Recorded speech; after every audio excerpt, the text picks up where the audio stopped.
الإسلامية للإصلاح الدكتور سعد الفقيه المعارض السعودي. دكتور سعد الفقيه، بداية آخر التطورات، بورصة أرقام التوقيفات: 11 أميرا، 4 وزراء حاليين، عشرات سابقين. هل هناك تغيير على هذا الرقم؟ أكيد في تغيير، لكن لم يعلن. يعني عدد الأمراء الذين اعتقلوا ربما يزيد عن 20 أو 30 أو أكثر، ولكن أعتقد سيكتفى بإعلان هذا الرقم. لا أظن، يعني هو وصل الرسالة التي يريد إيصالها وحقق الهدف الذي يريد تحقيقه. لا أظنه سيعلن أكثر من ذلك. يعني بالتأكيد هناك خطوط متعددة لمناقشة وتحليل ما جرى، إلا أن الحدث هو عنوانه من قبل السلطات السعودية محاربة الفساد، لكن جرى أكثر من حدث بارز غير اعتقال الأمراء واعتقال الوزراء، أيضا اعتقال الأمير متعب بن عبد الله واستبداله وهو وزير الحرس الوطني. هل يمكن أن يقبل بأن كل هؤلاء، كل الذي جرى يعني خلال اليومين الماضيين، يمكن وضعه تحت عنوان محاربة فساد؟ أما حكاية عبارة الفساد فهذه لم يشتريها أحد، الناس لم يصدقوا هذه الحكاية.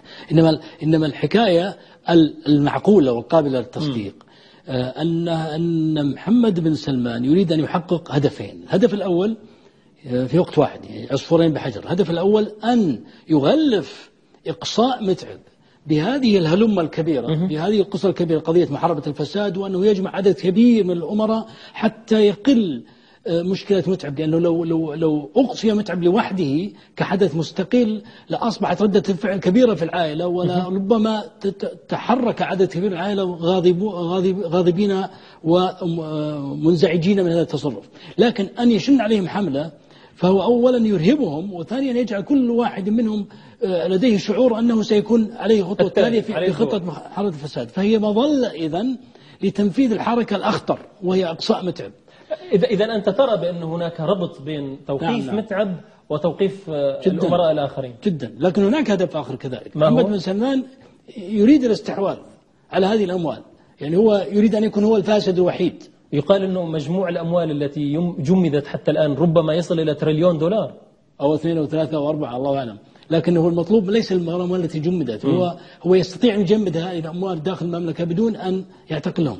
هو يريد أن يبقيهم في الحبس حتى يروي ذراعهم ويقول لن تخرجوا حتى تأتوا بأموالكم التي في الخارج، أو أن تحولوها من حساباتكم إلى حسابات أو حسابات محددة، يعني تسويات مالية فيما بعد. أي نعم، يشترون حريتهم بأموالهم التي في الخارج وليس فقط التي في الداخل. فيريد هو شخصيا يستحوذ عليها، وربما يعطي الخزينة بعض الأموال، لكنه يعني هو الذي هذا ما ذكره حساب مجتهد، وبعض الحسابات الأخرى قال بأن الهدف هو أن يستحوذ على أكبر كمية من أموال هؤلاء ثم يترك الفتات للخزينة العامة للدولة. نعم، هذا الهدف الثاني. الهدف الأول هو أن تكون مظلة لإقصاء متعب ولتخفيف عامل متعب في الموضوع، ونجح يعني فعلا. الآن لم يتكلموا عن إقصاء متعب كما تكلموا الناس، كما تكلموا عن هذه الحملة الضخمة على الأمراء، وخاصة الأمير وليد بن طلال الملياردير المعروف.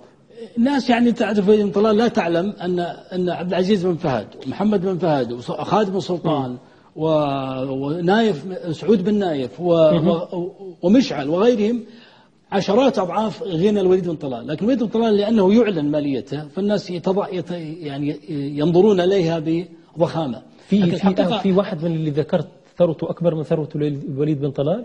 عبد العزيز بن فهد لا تقل عن 300 مليار، محمد بن فهد لا تقل عن 200 مليار، سعود بن نايف لا يقل عن 70-90 مليار، مشعل يعني رصدت يقال انها 1.3 تريليون، يعني واحد ضخمة دكتور سعد. يعني أين سلطان مات عن 800 مليار. هذه الأموال يعني موجودة. كيف يمكن مثل هذا المبلغ الضخم الخيالي ألا يعلن عنه أو لا يرى مثلا في شركات ما مثلا عبد العزيز بن فهد؟ يعني ماذا يملك عبد العزيز من شركات؟ تم تتبع مالية مشعل كنموذج ونشرت في النت. مشعل بن عبد الله، مشعل بن عبد العزيز الذي توفي قبل فترة. تم تتبعها ونشرت، وتبين أنها حتى قبل أن يموت تم تتبعها قبل عدة سنوات، وتبين أنها 1.2 مليار. بعد أن مات طلعت إشاعة أنه مجموع الإرث حوالي 1.4 مليار. طيب الآن هذه الخطوة هل هي من بنات أفكار محمد بن سلمان؟ لأن الصحافة الأمريكية تحدثت اليوم، واشنطن بوست تحديدا، إلى أنه ربما يكون لترامب وعائلة ترامب تحديدا زوج بنته كوشنر دور في ذلك؟ يعني كيف تنظر لهذه المعلومات؟ إن كان هناك دور لكوشنر فهو دور التأييد وليس دور الإيحاء والتخطيط والتوجيه. يعني هي رغبة شخصية جامحة عند محمد بن سلمان، نزعته نزعة السيطرة المطلقة واللامبالاة. هو رجل يعني مندفع، شخصية اندفاعية بطريقة مرضية، يعني لا يحسب العواقب. يعني شوف استدعاء الحريري هذا عمل أحمق. هذا سنناقشه أيضا فيما بعد. يعلن الاستقالة من الرياض، عمل أحمق لا يحسب عواقبه. فإذا هو لا يحسب العواقب، يندفع هذا الاندفاع. ليس بحاجة لتوجيه ترامب وليس بحاجة لتوجيه أحد، إنما الأفكار والاقتراحات تأتي من محمد بن زايد وتأتي من ترامب أو من غيره. لكن محمد بن زايد له تأثير قوي جدا على محمد بن زايد. يتبنى فكرة أن يهمش مثل ما فعله هو نفسه في الإمارات، أن يهمش أبناء العائلة الآخرين يبقى النفوذ لشخص واحد. ولكن كيف يمكن أن يكون ذلك يعني بإيحاء أو ربما تخطيط مع محمد بن زايد وشخصيات من التي اعتقلت مرتبطة بالإمارات بمصالح مالية ضخمة كمالك مجموعة MBC وليد الإبراهيم، أو حتى الوليد بن طلال لديه استثمارات ضخمة في الإمارات العربية المتحدة، وصالح كامل إذا صح أيضا نبأ اعتقال هؤلاء شركاتهم موجودة في الإمارات. لن تخسر الإمارات شيء من هذا الموضوع، ولن تبالي بالعلاقة الشخصية السابقة، لأنه السلطة أغلى، السلطة والعلاقة مع صاحب السلطة أغلى من العلاقة الشخصية مع الأشخاص. وأما هذه المساهمة فستنتقل من ملك شخص إلى شخص آخر وتستمر كاستثمارات في الإمارات. أنت ذكرت إذن كل هذا ربما مرتبط برغبة محمد بن سلمان أن ينتقل انتقالا سلس للتمسك بالسلطة. هل يبدو لك من متابع يعني طويل جدا لأمور العائلة في السعودية، وإذا ما كان فعلا ذلك سيكون سهلا على محمد بن سلمان أن تنتقل إليه السلطة بعد كل هذا الغضب الذي أحدثه في عائلة آل سعود؟ هو يظن العكس، يظن أنه وطأ الأرضية من أجل أن تنتقل له السلطة. كانت العقبة الأخيرة هي متعب بصفته الذي يمتلك قوة عسكرية. القوة العسكرية يجعله في تصرف العائلة حتى تمنع محمد بن سلمان أن يصعد إلى الحكم. فولا قضى عليه وأصبح الحرس الوطني تحت سلطته بالكامل، الجيش والحرس والداخلية وقوة التي أصبحت تسمى أمن الدولة كلها تحت سيطرته بالكامل. لا توجد قوة مسلحة تمنعه من أن يقفز إلى الحكم. يعني الناس يترقبون خلال أسبوع أسبوعين أو 3 أسابيع أنه سيعلن اعتلاء العرش. والعائلة هل يعني سيسكتون وكبار رموزها المالية الاقتصادية هكذا يتم زجهم بالسجن؟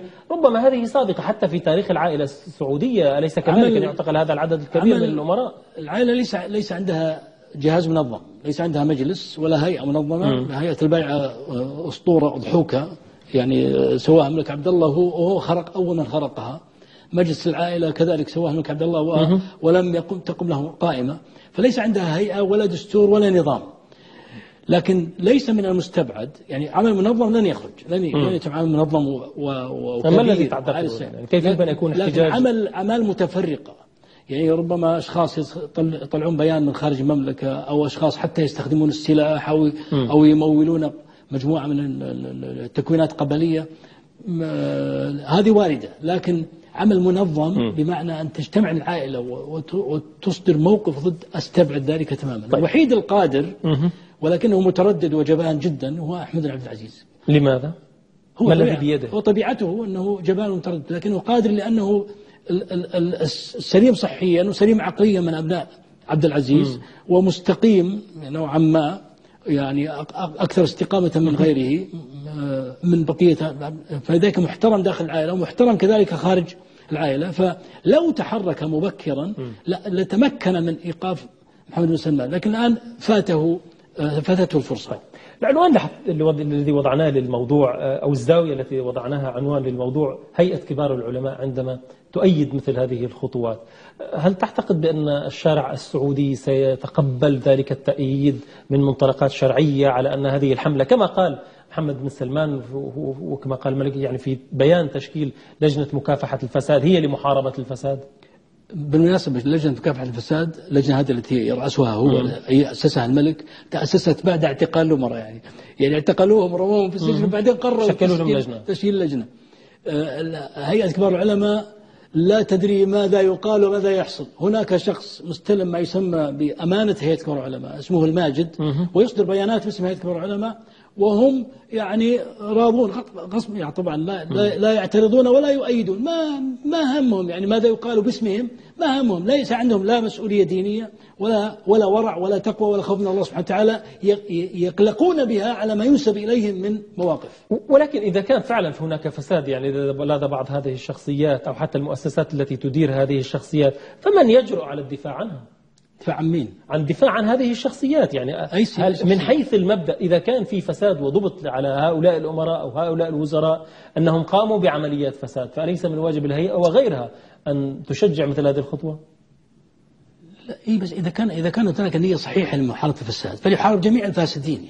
أول محمد بن سلمان الذي سرق أكثر من تريليون منذ أن استلم السلطة، مجموع ما اختفى من خزينة الدولة، مما أخذ من احتياطي الخارجي ومما استدين باسمنا ومما ضاع من أموال البترول ولم ينفق لا على رواتب ولا على نفقات داخلية، حوالي 1.5 تريليون منذ استلم والده السلطة.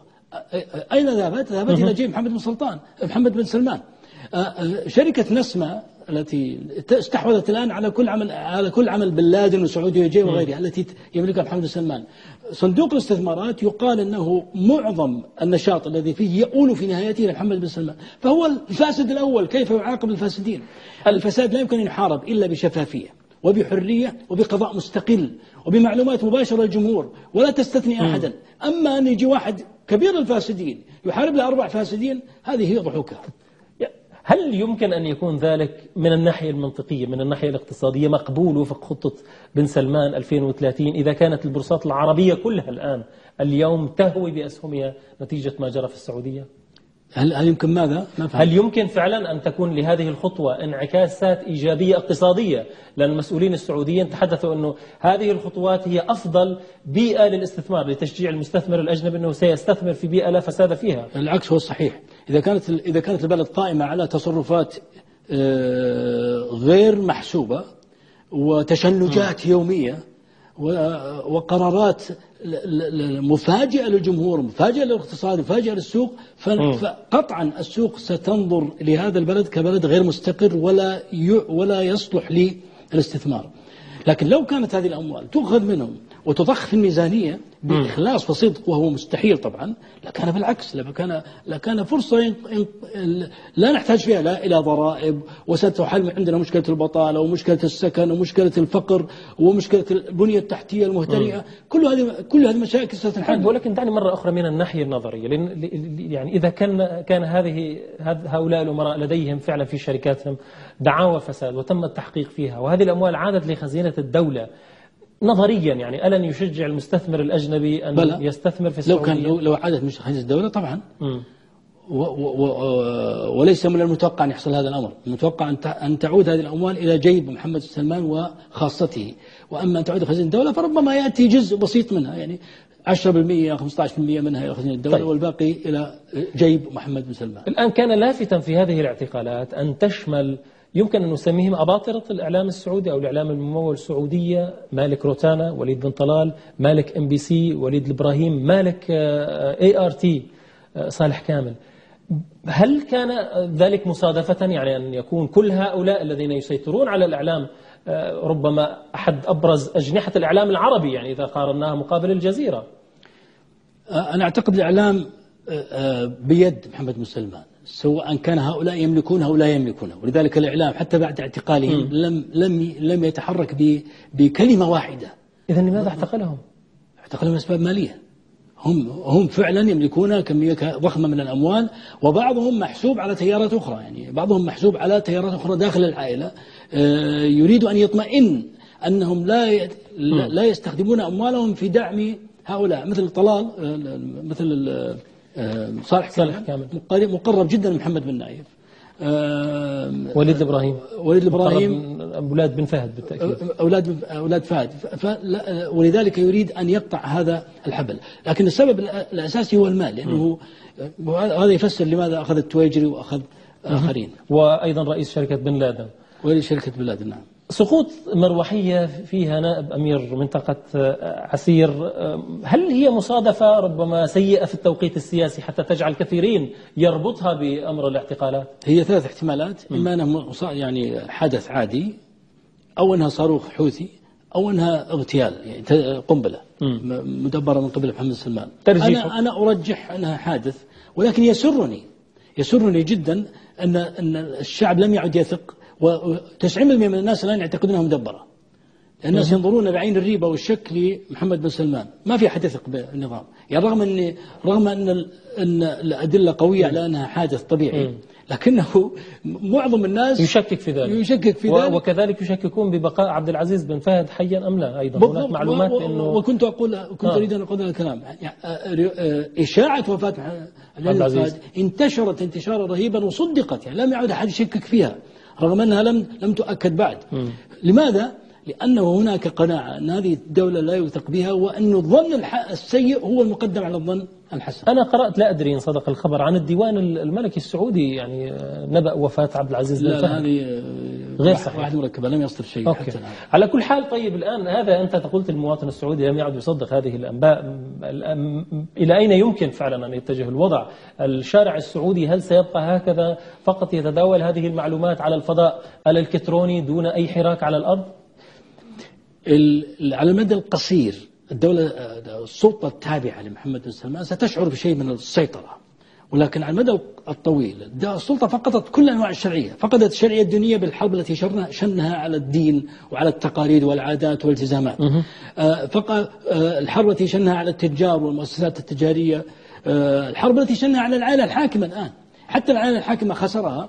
العائلة الحاكمة كان ينظر لها آخر خطوط الدفاع عن الشرعية، لأنها تمثل وحدة البلد، تمثل مظلة يجتمع حتى لو كرههم الناس، على الأقل يعتبرون مظلة لوحدة الناس. الآن ما دامت العائلة الحاكمة نفسها تمثل انشقاق وخلاف ومعارك، فكيف ننظر للمجتمع وقد اجتمع تحت مظلة هذه العائلة؟ وذلك الآن يسود معظم الناس، يسودهم شعور بالخوف من المستقبل وبالقلق على ما يجري، وينتشر في وجدانهم الرغبة في التحرك. نعم. تحرك سلمي، تحرك مسلح، الله أعلم.